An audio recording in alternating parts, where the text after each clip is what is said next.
Bienvenue dans le journal de l'intelligence économique, l'émission consacrée aux coulisses de la mondialisation. On connaissait la carte au trésor de Robert Stevenson. Eh bien voici celle de la Banque mondiale. Elle est baptisée la carte à 1 milliard. 1 milliard de dollars, c'est en fait la somme qui sera investie dans les prochaines années pour recenser toutes les richesses minières de l'Afrique et offrir ainsi au marché les trésors de la terre africaine. Pour la Banque mondiale, la carte à 1 milliard, c'est une magnifique opportunité pour les Africains. Un reportage de nos correspondants à Washington. La carte des ressources minérales de l'Afrique date en grande partie de l'époque coloniale, incomplète et imprécise au regard des techniques actuelles. Le nouveau projet, lancé par la Banque mondiale en partenariat avec l'Union africaine, pourrait d'ici 10 ans donner une idée globale précise des richesses du sous-sol du continent. L'homme à la tête de ce projet s'appelle Paolo Dessa. Selon lui, cette carte permettra aux pays africains de faire valoir leurs intérêts. Malheureusement, la plupart des gouvernements ne savent pas ce qu'il y a dans leur sous-sol. Nous pensons que s'il y avait une bonne connaissance du véritable potentiel en ressources minérales des pays africains, les gouvernements seraient en position de négocier de meilleurs contrats avec les compagnies d'extraction. Et cette carte, il faudra doter un fonds de centaines de millions de dollars pour sonder, coordonner, vérifier. La Banque mondiale avait elle-même lancé le surnom de carte à 1 milliard de dollars. C'était une expression pour attirer l'attention. Il était facile de s'y référer. Mais le chiffre ne correspond à rien de concret. Certains pensent que c'est la valeur des ressources minérales que l'on pourra découvrir grâce à ce projet. Mais nous pensons que la valeur des ressources qui peuvent être révélées peut être bien plus élevée que ça, de l'ordre de milliers de milliards de dollars. D'autres estiment que c'est ce que coûterait la réalisation de cette carte. L'idée de base est que la géologie ne s'arrête pas aux frontières. Il faut donc une organisation au-dessus des États et des partenaires financiers pour porter ce projet. La prochaine étape attendue est l'aval formel de l'Union africaine.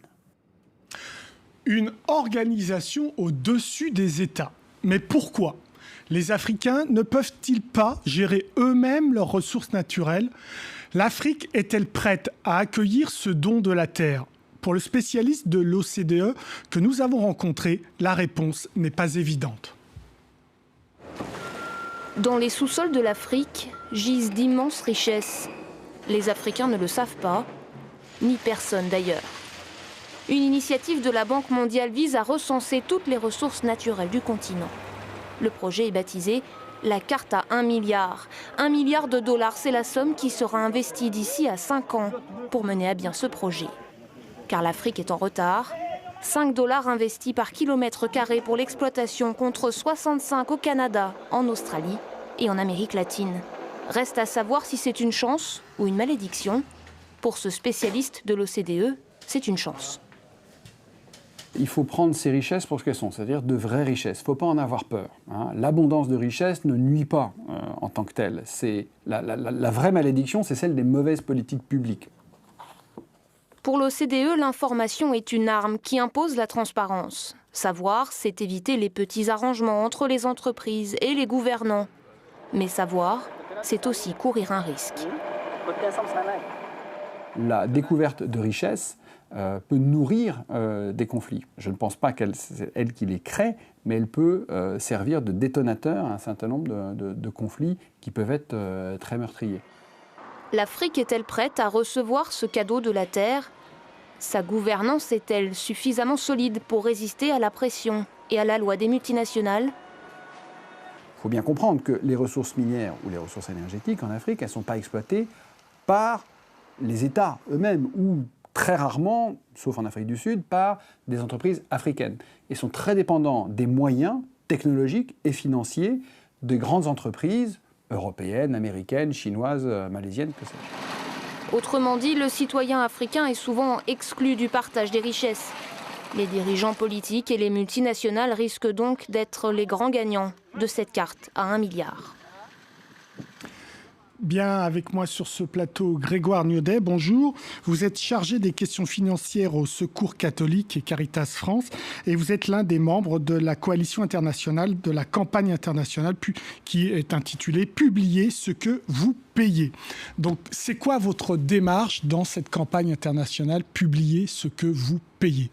Je pense que le titre résume très bien ce que ça veut dire. C'est une campagne qui est née donc, il y a une douzaine d'années pour justement demander aux compagnies du secteur extractif, donc mines, gaz, pétrole, et de plus en plus forêt, ce qu'elles versent au gouvernement pour qu'ensuite on puisse demander des comptes sur l'utilisation de ces ressources.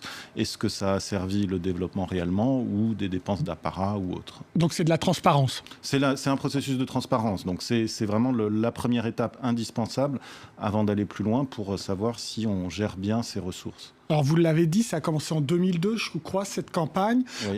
Aujourd'hui arrive cette initiative de la Banque mondiale avec ce titre un petit peu Stevensonien, hein, la carte à 1 milliard. Qu'est-ce que vous en pensez? Est-ce que l'Afrique est prête?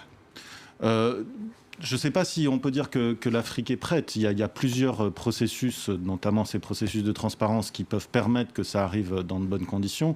Maintenant, je ne suis pas sûr que les gouvernements soient, d'une part, en capacité de bien négocier avec les compagnies pour derrière utiliser correctement ces ressources, pour faire respecter à la fois les droits, les problèmes d'environnement, les questions d'environnement, les conséquences que ça peut avoir auprès des populations environnantes des sites d'exploitation. Et puis ensuite, dans la gestion des ressources derrière, pour savoir si avec cet argent, ils vont plutôt acheter des hôtels particuliers ou de l'armement, ou financer des routes, la construction de centres de santé, former du personnel de santé, etc.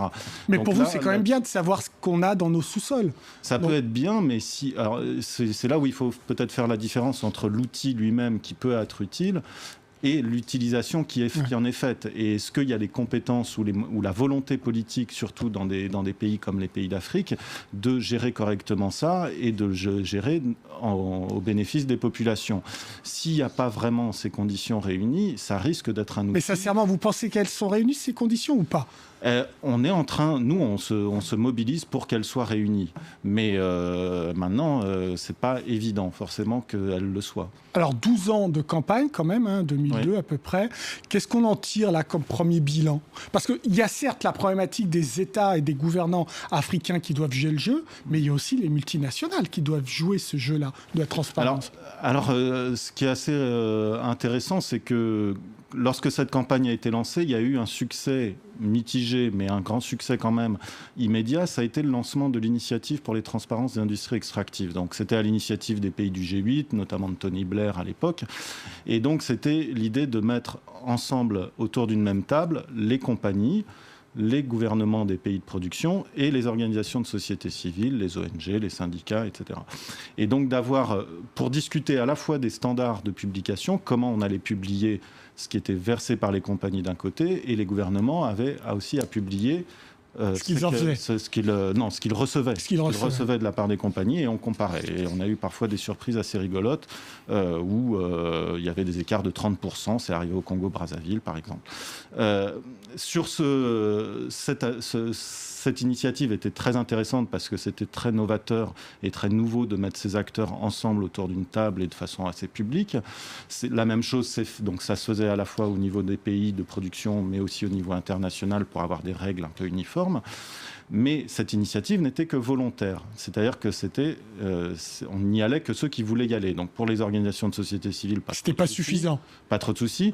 Les compagnies y sont allées quand même en disant un truc volontaire, on pourra quand même y aller tranquillement sans trop se mouiller. Et au niveau des gouvernements, là, ça a été plus compliqué. Et donc, ça a quand même porté ses fruits. Ça n'a pas été facile forcément pour notamment les militants de société civile dans les pays de production. Certains ont été en prison, certains ont connu l'exil, des menaces, etc. Et alors, ça a avancé chez nous aussi. L'UE a diffusé des directives en 2013, donc là, qui vont être appliquées, c'est obligatoire, d'ici les 2 ans qui viennent. Voilà, et c'est là où on a reçu, là où il y a eu plus de réticence de la part des compagnies, c'est que quand ça devient obligatoire, là, ça coince un peu plus. Et donc, les compagnies ont notamment voulu que ce ne soit pas au niveau local, la publication, mais au niveau national et global. Donc chaque pays? Au niveau de chaque pays, oui. Mais nous, ça a été un de nos